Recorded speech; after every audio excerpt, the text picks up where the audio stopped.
Yo guys, Coach Theo here on Common Sense. Today I'll be walking you through a full body workout that I did the day after breaking my most recent 5-day fast, or 111 hours, so almost 5 days, but I broke the fast on a Friday and did this workout on the Saturday. So full body workouts have not been part of my program for a long time, and it's not because they're not good. I mean, they can be great and I program them for clients many times. It's just that at the frequency I train pretty much every day, and the way I like to train at a very high intensity just isn't ideal to train everything all at once most of the time. But after having broken a fast like this, when I haven't trained for several days in a row, or at least nothing heavy or intense, it's just a sort of stimulate everything and say hello and welcome back to training, dear body, that kind of workout. So I'll just be reading my notes here as I record. You should be logging your workouts, writing down your sets, weights, reps, even more things if you want, but logging, keeping track of your progress. And I'll just say anything that comes to mind on each exercise. So we're going to start with the lower body. So we start with a warm-up for a lower body. Warm-ups, it's not something to be dogmatic about, that you have to spend a certain time on warming up or do specific things. No, like many times you are warm and ready to go. Just think of it logically. You're sitting by the fire as a caveman, human, lion shows up. You have to start stretching and doing all these drills before you run away, or you're just ready to run away. That being said, when you get to know your body and love the process of training, and therefore you get to know your body and your little aches and pains and that, you actually want to spend time doing some things because you know it will make the rest of the workout feel better. But honestly, why is it that the people that spend the most time on stretching and warming up in the gym, that they are almost never fit? It's because it feels like it's good. I'm doing something, but you're really just stealing time from the important work many times, if you're honest. So one exercise here is a unilateral Romanian deadlift for the hamstrings and glutes, because I have a bit of pain.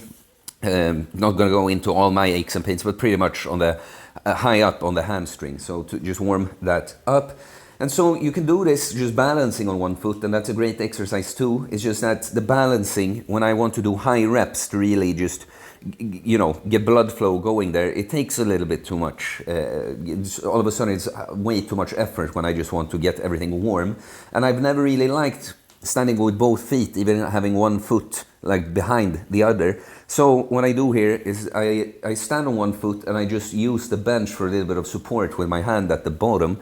It might look like I'm pushing on it, but I'm not really. It's just to not have to balance, and so I can get more reps without wasting so much energy on balance. And then next up, I do reverse Nordic using a cable. I can do strict reps with this, but this is a quadriceps. It's a bodyweight leg extension is what it is. But it's quite a heavy movement to do bodyweight. If you want to get into that, you should start with band assisted or cable assisted. And I don't want to do just bodyweight reps when I'm warming up because they are too heavy. But this is just to kind of stretch out the front of the thigh, the quadriceps, and get some blood flow going there. And then specifically for me here, because my most troublesome area with my hips right now is the front and side, the inside of the right thigh, like the hip flexor and adductor. And so I've come up with this exercise where I kind of use the hip flexor and adductor synergistically by pulling my knee up with a cable there on my wrist, but not just pulling the knee up, but actually rotating it inwards. This is probably a great exercise for runners as well. But okay, so today we're just gonna do 1 or maybe 2 sets per exercise, because we just wanna stimulate. Tell everything hello and welcome back, and not overwork, because this is really just preparation for next week when I'm back on my regular program. So we start with a band-assisted Nordic. So that this is the actual Nordic and not the reverse one. So this is pretty much a bodyweight leg curl. And so I can do these strict. I was up to like 8 reps, but I had to stop doing these for a while. Now I've been able to get 2, but I wanted higher reps, and so I even used like a medium assistance band for this. So I could do like 13, 12 reps, 2 sets I did, and 13 and 12. And this is a great exercise, even with a band assisted. The setup can be kind of a pain, but a good way to do it is usually to take a rack, just take a barbell, put one of these pads, pussy pads that no one uses when they squat, but you can use it for this, and then just put enough weight on the sides, have it at the right height, put a bench there, often some kind of chin-up or pull-up handle you can put the band on, and then you go. Great hamstring exercise. So then, I haven't squatted a lot because of my hip issues, and I probably should stay away from that for a while. But when I'm doing a kind of special workout like this, I'm kind of like, okay, I'm just going to work out to a heavy single on a front squat that I haven't done in a long time, and then I'm going to do one working set with reps after that. So it was kind of, the front squat, it's a beastly exercise. I prefer it a lot to back squats, even though those are great too. But this is kind of a more natural movement. As a human being, when you're squatting, you would usually have the weight in front of you. Difficult to get hundreds of kilos up on your back, right? But it engages the core more. It allows for better hip mobility. I just prefer it all over. But it's interesting. Getting used to the position is definitely part of it when you get into the front squat. I was someone that had a lot of pain from this. And now, not having done it for the longest I've gone without doing it since I started, like a few months.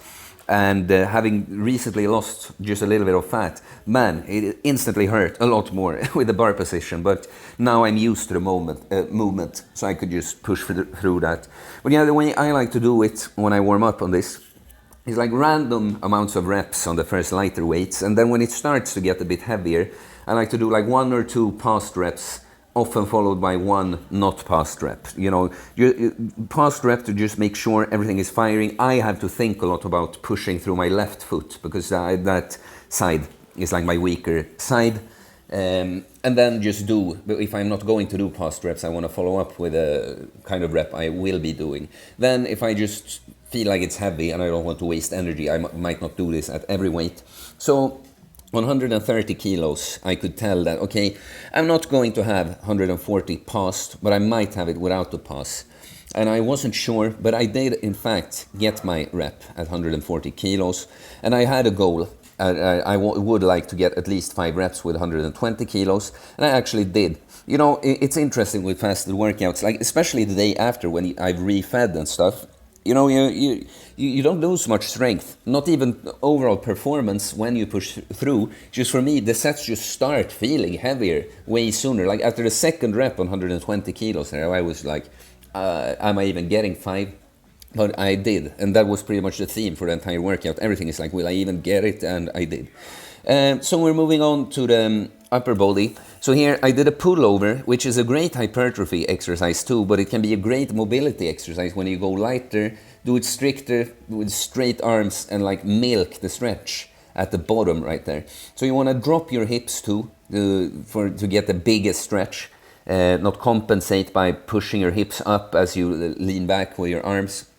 And for me, especially right now, I don't think the camera is picking it up, but I'm easing into the movement. Like the first few reps, I can't go quite as deep as I will later.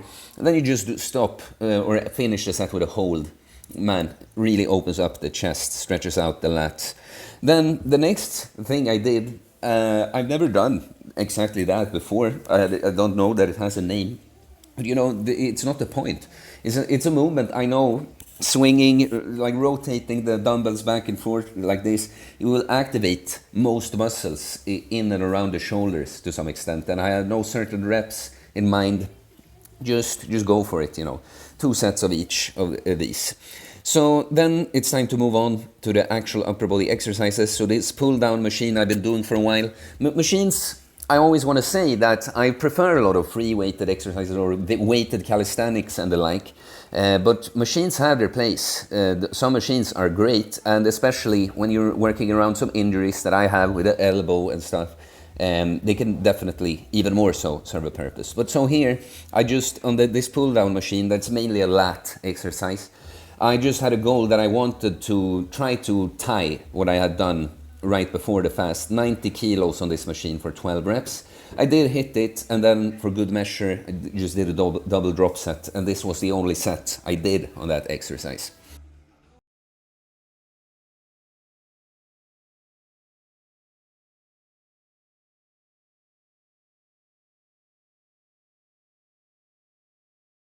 Moving on, took a bench press, but opted for a close grip Larsen press with bottom passes. So the Larsen press is just removing the leg drive, making it even more of just an upper body pushing exercise. And the close grip, honestly, it's just personal preference, and I just like the way it feels. But of course, it will target the triceps more, and for me, I actually feel like it targets the upper chest more, and I suspect that's from the changed angle. From the closer grip. So I did 100 kilos for 5 reps. That's also kind of equal to what I did before the fast. Since I'm now recording this later, I might as well say I did 7 reps on my last workout, which was more than before my 5-day fast. Kind of unreal, the progress you can make when you're very dedicated. But then I felt like on this I didn't want to do any drop set or something, but I just didn't quite feel satisfied with just one set of 5. So I moved down to 90 kilos, did 10 reps. The passes were a little sloppy, but it's just something that happens in this like post-fasted state when I have my strength, but everything just feels tougher. You know, when looking back, it's like, okay, I could have had slightly more honest passes there. But then moving on to a horizontal rowing machine, and I opt for a grip, so I will pull with my elbows more flared. This is because I want it to be more of an upper back movement, more rear delt movement. This machine, like the stretch is just so huge on it. Like there are many similar looking machines, but this one, first, I didn't think I'd like it the first time I tried it, but man, something is just perfect with the angle. But so it's pushing out 10 reps or pulling out, I guess. Opted to do a double drop set on this too. And yeah, upper back just fried.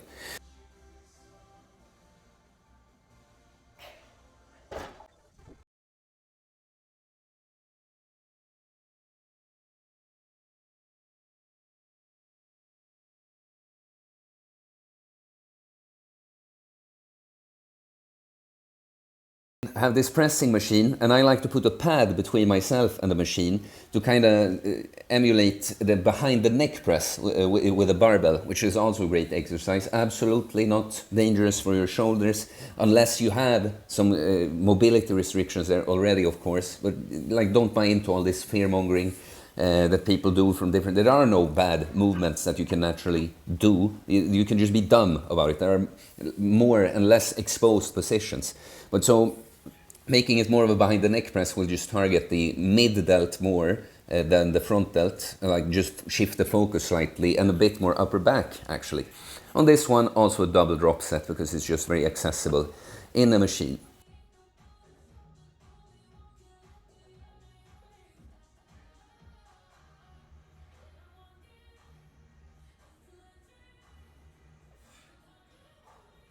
Then just wanted to get some arms in, so I do a very strict kneeling triceps pushdown here. And look, this is not, I don't even like this approach to pushdowns generally. I like you to go just a little bit uglier on the form, because I feel like this is one of those, if you do them super strict, you'll fail on that form before you've actually stimulated your triceps.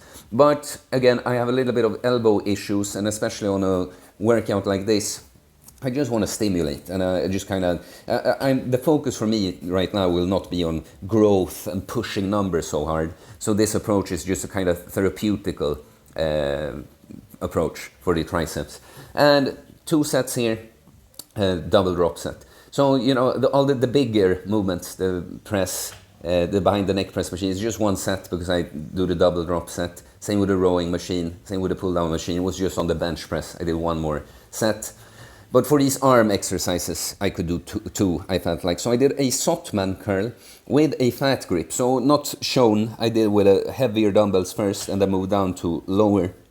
And yeah, this is just great. It fries the entire forearm with the biceps. And I like to just pump out some extra hammer curls there at the end of the last set as a sort of mechanical drop set. But yeah, man, I felt good and sore in my body after it. It's so interesting with fasted workout. Like, because, you know, the more you train, the body just gets tougher. It's just actually hard to get quite sore. Not that you have to be, but I'm just saying, like, many times even when you expect to be sore, like, I'm not really feeling that much. When you feel something, it's just a different feeling to when you were, compared to when you were newer to training. And it's kind of the same thing now that, yeah, it's not like I'm completely obliterated sore, but it's just a different feeling after a fast. It's like, okay, yeah, it hits different, you know. But this sort of a workout, of course, you could just do more sets or something if you're not doing it like just post-fast like me, just kind of the minimum amount I feel I need to just stimulate everything. It's a sort of template you could do for a full body workout, and it's mainly the 4 first exercises. You know, you want 2 pushes that serve different purposes. I don't even think you need a shoulder press all the time. I mean, I don't really would need to. My shoulders are so strong, it's just what I felt like right now. You could have some kind of incline press with a more neutral angle press. Then we want pulls at different directions. One that targets more lats, and one more upper mid-back there. But then the exercises on top of that are really, I like to train arms, and I consider it a weak point. I need it much more than I need isolations for like shoulders and chest. So that's what I pick. And of course the lower body, you could have something heavier than the reverse Nordic that I did, like a Romanian deadlift or something. But you know, one exercise that's more front, one more back. And of course the squat will target the glutes, which the curler, the reverse Nordic don't really. But yeah, guys, I hope my speaker here matched well with the footage. And yeah, please like and comment. All likes and comments help support the channel, so it's very much appreciated. I do holistic bodybuilding coaching, so you can send me a message on Instagram or email me. I'll get back to you. My different programs, pricing and all that. You can become a member, support me on Patreon. Just support me and my content. I would appreciate that a lot. Please subscribe for more content about fitness, fasting, losing weight, building muscle, self-improvement, stoicism, mental health, philosophy, spirituality, mindset. It is a mindset, guys. Just go crush it in the gym. Peace.